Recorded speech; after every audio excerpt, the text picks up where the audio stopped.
New modernized F-15 EX-3 shocked NATO countries and Russia. The development of tactical aviation in the U.S. Air Force is leading to remarkable results. Despite the existence of projects for two fifth-generation fighters, the Pentagon intends to purchase many modernized F-15s. These aircraft technically belong to the previous fourth generation, but will remain in service in the future. In the new version, the fighter gained incredible speed thanks to updated engines. The electronic equipment has also changed qualitatively. For example, the sixth-generation features such as a digital pilot helmet and the ability to control an army of drones have appeared. The hypersonic missiles with a range of more than 500 miles were chosen as a weapon which have no equal.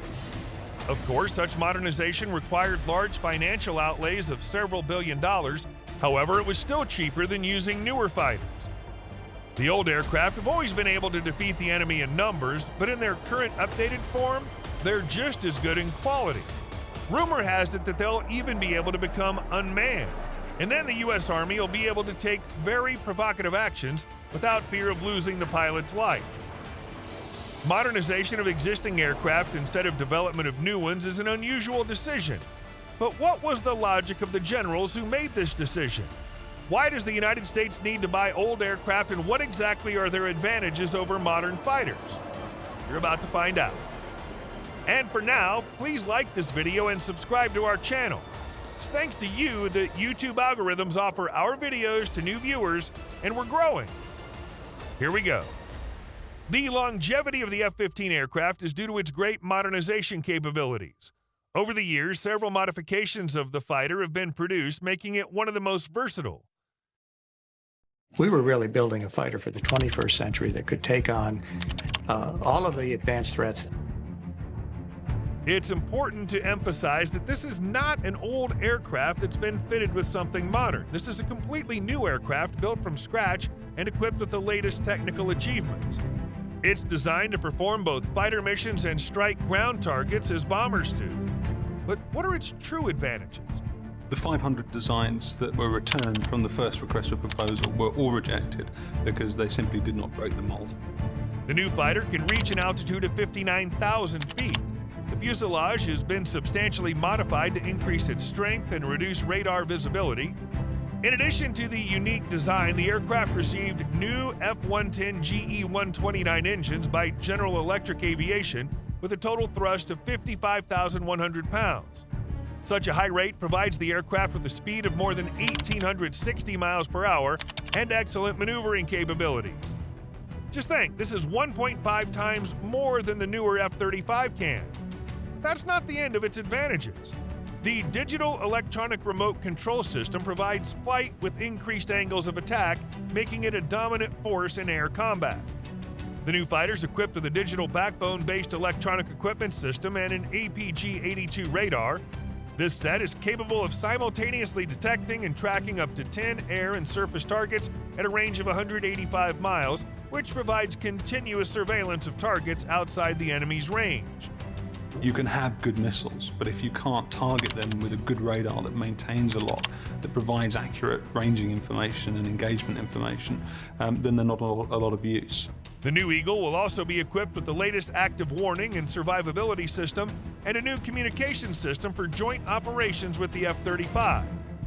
But the most interesting thing is that this aircraft will receive an upgrade that's only available for sixth-generation fighters. The ability to interact with unmanned drones is part of the Dark Star and NGAD systems, but few expected such a feature to appear on a fourth-generation aircraft. The new F-15 also includes a digital cockpit with large screens and a digital pilot helmet that displays all important flight information. That the Air Force wanted a stealthy fighter.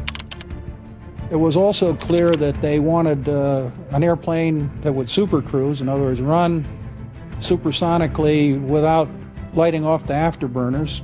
The aircraft is currently armed with AIM-120 missiles with a range of 40 miles and aerial bombs, which are perfect for destroying tank formations.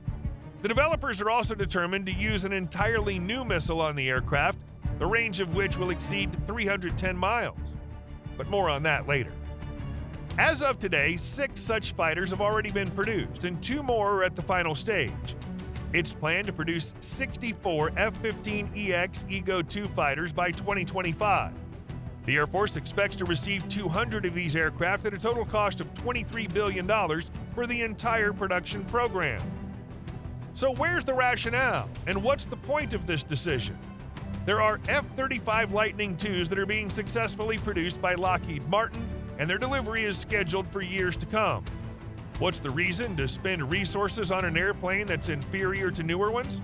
In fact, there's logic in this decision. In the 90s, the Pentagon thought that the U.S. Air Force would switch to more modern F-22s at the beginning of the 21st century, but the Raptor turned out to be very expensive to produce and operate. Just 1 hour of its work, including all related expenses, cost $44,000. This means that one small mission lasting 5 hours and involving 10 such aircraft will cost more than $2 million, not to mention more complex missions. At the same time, an hour of operation of an old F-15 Eagle, which was just replaced by the Raptor, cost only $27,000. A HUD is a heads-up display, and it helps us in so many ways because we don't need to look down for any information. Everything that we do and everything that we need to see is right there in front of us. Moreover, the F-15 is reliable and doesn't require complex maintenance, while the F-22 has a lot of problems. While a single F-15 in the top configuration costs $34 million, the price for a Raptor reaches $146 million. This is the most expensive fighter jet in history. And for comparison, for the price of this aircraft, you can buy 2.5 tons of gold. The F-35 turned out to be cheaper, but it was designed to reduce the cost of production. About 30% of the budget allocated for the construction of these fighters was spent on the engine. The uniqueness of the new engine lies precisely in the ability to fly at supersonic speeds without switching to afterburner mode. In this way, the fighter can store more fuel, which means that its range increases. As for the maximum speed, the F-22 is capable of accelerating to 1,500 miles per hour, which is currently the best performance among fifth-generation fighters. Even the more modern F-35 reaches a speed of only 1,200 miles per hour. The maximum flight altitude is also important, which for the F-22 reaches 65,600 feet above sea level, and for the F-35, 62,300 feet. You might think that this is useless, but the most modern air defense systems are capable of attacking targets at an altitude of only 59,000 feet. The Raptor and the Lightning II, though not by much, overcome this indicator, so in 90% of cases they can be out of the enemy's reach. These are very good aircraft. But we have to tell the truth, and the truth is that the new fighters are very problematic. For example, F-22 pilots constantly complain about insurmountable failures of onboard oxygen, malfunction of the oxygen generation system, as well as stuffiness and unpleasant odors in the cockpit. That's why the F-22 Raptor program was cut for financial reasons. However, the simpler and cheaper F-35 Lightning II was not very successful and is still not fully operational. For example, it cannot cruise at supersonic speeds without using an afterburner, which means that it's practically unable to save fuel. The F-35 uses far too much gas. It's lucky if it can hang around for an hour or an hour and a half at most. The maneuverability is laughable. Moreover, it's not capable of sustained supersonic flight, and Lightning was found to have the same problem as Raptor. The pilots reported symptoms that could indicate oxygen deprivation. So now we can recognize that the upgraded F-15EX-3, which surpasses the performance of other fighters, is really the best choice for its money. The F-15X will become a key member of the U.S. tactical system.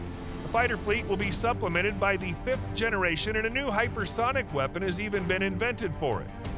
This is an air-to-surface hypersonic glide boost missile with a planned warhead capable of accelerating up to 3,100 miles per hour with a range of over 500 miles. The experts believe that the weapon will be compact enough to be installed on the F-15. Pentagon officials who wish to remain anonymous were surprised to say that there's no need to spend an enormous amount of money to get a really great aircraft. The United States once again proves that it makes the best aircraft in the world for all occasions. What do you think's the future of the new F-15? Will it become a bestseller? For several decades, the United States has been the top aircraft manufacturer. By the way, it's well-deserved because American engineers have created such amazing aircraft as the super-fast SR-71, the critically dangerous B-21 Raider, and the invisible F-117 Nighthawk. But is there any modern fighter jet capable of repelling any of the above aircraft? Of course there is, and its name is F-22 Raptor. According to all the laws of aviation, a combat aircraft must be reliable, fast, powerful, and equipped with modern technological advances. The Raptor has all this. We were really building a fighter for the 21st century that could take on all of the advanced threats that... The U.S. Air Force has long wanted an invisible fighter capable of real feats, but at the same time, it was clear that a simple, powerful aircraft would not do. In today's combat realities, many aspects are important at once, primarily speed, maneuverability, and the ability to fight for a long time. Although the F-16 was quite fast, 1,300 miles per hour, it didn't have sufficient maneuverability to survive in protracted battles. Therefore, the military needed an aircraft that could fly at supersonic speeds without switching to boost, thereby saving more fuel. Raptor was created for this purpose. That the Air Force wanted a stealthy fighter. It was also clear that they wanted an airplane that would supercruise, in other words, run supersonically without lighting off the afterburners. It was quickly tested and adopted even earlier than all analogs created in other countries. What did it look like in the end? At least incredibly expensive. While one F-16 in the top configuration costs $34 million, the price for the Raptor reaches $146 million. This is the most expensive fighter jet in history. And for comparison, for the price of this aircraft, you can buy 2.5 tons of gold. So the F-22 turned out to be so expensive that a small house made entirely of gold bars could have been built instead. Is this price reasonable? Let's take a closer look and start with the engine.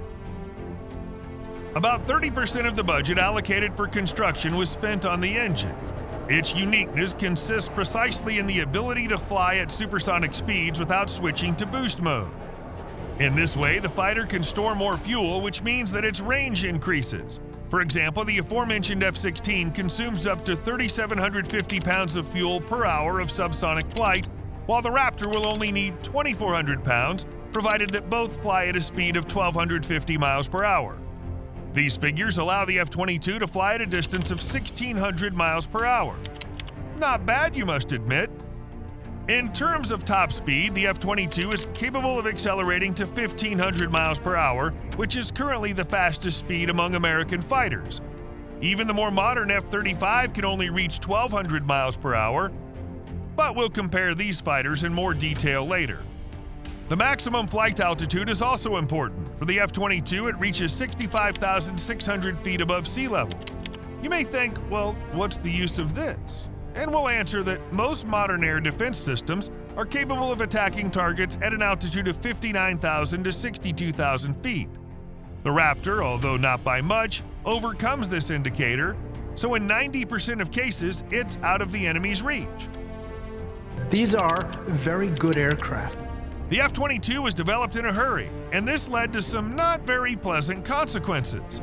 Most of the components for the aircraft were manufactured in the United States, but to save time, engineers still had to get support from the Allies and use foreign components. One of them was an oxygen supply system manufactured in the UK. It would seem to be nothing, but it was this system that became the fighter's vulnerability. This is confirmed by the 2009 accident when the pilot died due to a failure of the oxygen supply system. This incident led to a discussion of the problem of hypoxia among F-22 pilots. At high altitudes, atmospheric pressure decreases and oxygen concentration drops. The oxygen supply system provides the pilot with the necessary amount of oxygen for normal breathing and prevents hypoxia. It's a reliable oxygen system that helps pilots stay alert and make decisions in extreme conditions. And this incredibly important system was partially defective in the F-22 fighter. The solution to this problem was multi-stage and included many step-by-step actions. First, in 2011, the U.S. Air Force imposed temporary restrictions on F-22 flights to investigate and fix problems. In addition, the pilots were provided with additional training and instructions on how to deal with oxygen problems. Thus, the problem was resolved. But the oxygen supply system is still being monitored to avoid further incidents. Let's get back to the good stuff. Apart from its enormous speed, altitude, and range, the F-22's key capability is its maneuverability. The fighter can perform highly aggressive maneuvers, including low-speed rotations and horizontal flips, making it a very difficult target for the enemy. Even the pilots note that flying this aircraft against other aircraft, they feel an incredible superiority. I know firsthand from flying the Raptor against other aircraft and flying other aircraft against the Raptor that it's like clubbing baby seal. For comparison, imagine that you're shooting a bow at a target, but the target is constantly rotating, throwing itself from side to side and turning over. This is what you feel when you fight against the F-22, but it's even faster than all its competitors, and not even many self-guided supersonic missiles can catch up with it. Nevertheless, it's still possible to hit it, but this requires a good radar capable of detecting the F-22 in advance while it's still at a low altitude. And this is where another feature of the Raptor comes in.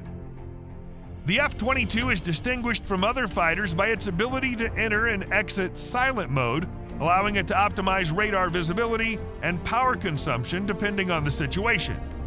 It's also considered one of the world's most invincible fighters due to its combination of stealth technology, high maneuverability, and electronic countermeasures.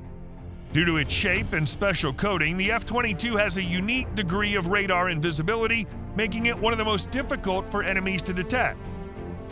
You walk around the airplane, everywhere you look, what you see is something that's designed to do the job in the most efficient and effective way, and no wasted space, no wasted capability. It's truly an airplane. Even if the aircraft is spotted and hit, it's not a given that this will be the end of the battle, as the design of the fighter pays great attention to survivability. It may come as a shock to you, but the Raptor can withstand high explosive munitions. To do this, it was necessary to create a unique glass for the cockpit. The glass is coated with a special material that's not only very strong, but also scatters radio waves, making the fighter even stronger and more invisible. Another special feature of the Raptor is its radar. The antenna, consisting of 2,000 elements, can detect targets at a distance of 140 miles and cruise missiles at a distance of 80 miles. The F-22 also has the ability to exchange data with other fighters and drones in the shortest possible time thanks to a satellite communication system, which the military also calls the Space Internet, which undoubtedly improves joint combat effectiveness. And as another benefit, the U.S. has restricted F-22 exports because of its advanced technology and secrecy. This made this fighter available only for the U.S. Air Force. And how do you fight an enemy you know nothing about? The answer suggests itself. From the very beginning, the Raptor was designed as a fighter jet that would gain air supremacy. Therefore, it's not well adapted for striking ground targets, but it's more than useful for air battles and can fight off any modern aircraft. It'd be extremely appropriate to compare the F-22 with another fifth-generation fighter, the F-35 Lightning II. These fighters are different in purpose and concept, and each has its own advantages and disadvantages. The F-22 is designed with an emphasis on ultra-maneuverability and air superiority. Its outstanding performance and radar invisibility make it a superior fighter in one-on-one combat in airspace. The F-35, unfortunately, cannot boast the same performance. The F-22 is capable of flying at supersonic speeds without the use of boost, which increases its range and survivability in air battles. While the Lightning reaches only 1,200 miles per hour, the Raptor reaches 1,500 miles per hour. Even a difference of 60 miles of speed can play a key role in protracted battle. And here, the difference is as much as 300 miles. The F-35 uses far too much gas. It's lucky if it can hang around for an hour or an hour and a half at most. The maneuverability is laughable. The F-22 also has a higher degree of radar invisibility and more effective stealth characteristics than the F-35. While the Raptor's higher flight range of 60,600 feet versus 49,200 feet for the Lightning does its job. However, it's important to note that the F-35 is designed to meet a variety of missions and is capable of performing the roles of a multi-role fighter, attack aircraft, and reconnaissance aircraft. The choice between the F-22 and F-35 depends on specific operational needs and tactical objectives, and they can be used in different scenarios, so both aircraft are worthy of being key in the U.S. Army. However, due to the enormous price of the F-22 Raptor, the U.S. government decided to discontinue it. So the 195 fighter jets that have been produced are all that we have and will have. However, understanding all the capabilities of this unique aircraft, there's no doubt that it'll get a second wind by transferring its advantages to some other fighter jet that may soon join the ranks of the U.S. Army. This video's come to an end. Thank you for watching this far. We'll be very grateful if you subscribe to the channel and write comments. Have a great day. See you soon.